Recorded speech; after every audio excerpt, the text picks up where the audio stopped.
Friends, இன்றைக்கி நம்ம கருப்பு உளுந்தில் வடை சுட போகிறோம். தோல் உளுந்துங்க. இந்த உளுந்தை நல்லா 1 ஹவர் ஊற வச்சிடலாம். ஊற வச்சுட்டு மிக்ஸி ஜாரில் போட்டு நல்லா அரைச்சிக்குவோம் நைஸாக. பாருங்கள், மிக்ஸி ஜாரில் 2 இஞ்சி துண்டு போட்டிருக்கேன். இஞ்சி தோல் சீவிட்டு இந்த உளுந்தை போட்டு நல்லா நைஸாக அரைச்சி எடுத்து வச்சுக்குவோம். அதுக்கப்புறம் நம்ம தேவையான பொருள் பார்க்கலாம். கட் பண்ணி வச்சது வெங்காயம், பூண்டு, பச்சை மிளகா, கருவேப்பிலை, இவ்வளோ தான் கட் பண்ண பொருள்.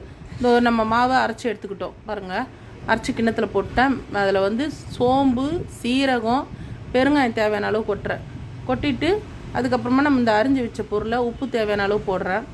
பெருங்காயம் பெருங்காயம் போட்டு உப்பு தேவையான அளவு போட்டுக்கலாம். போட்டு அதுக்கப்புறம் நம்ம இந்த அரிஞ்சு வச்ச பொருளை தூக்கி அதில் கொட்டி மிளகு தேவையானது போட்டுருங்க. போட்டு கலக்கி ஒரு 10 நிமிஷம் வைங்க. 10 நிமிஷம் வச்சுட்ட பிறகு நம்ம செய்யலாம். ஸ்ரீபுனிதா சேனல் சப்ஸ்கிரைப் பண்ணிக்கங்க, பெல் பட்டனை அழுத்திக்கங்க. எங்களுக்கு சப்போர்ட் பண்ணுங்கள் ஃப்ரெண்ட்ஸ். உங்கள் சப்போர்ட் இல்லைன்னா எங்களால் வர முடியாது. ஓகேவா ஃப்ரெண்ட்ஸ்?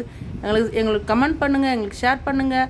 பாருங்கள், தேவையான பொருள் எடுத்து கொட்டுறேன். வெங்காயம், பூண்டு, பச்சை மிளகா, கருவேப்பிலை கொட்டி கலக்கி ஒரு 10 நிமிஷம் வைங்க. 10 நிமிஷம் ஆனோன்னா அந்த மாவு ஒரு இதுவாகிடும். கொஞ்சம் மிளகு போட்டுருங்க. போட்டு இந்தமாரி நைஸாக அரைங்க. இதேமாரி அரைக்கணும். ஓகேவா? அதுக்கு தான் அது காட்டுறேன் நான். பாருங்கள், எல்லாம் பிசைஞ்சு வச்சுருங்க. மிளகு போட்டு வடையை போடலாம். சரிங்களா?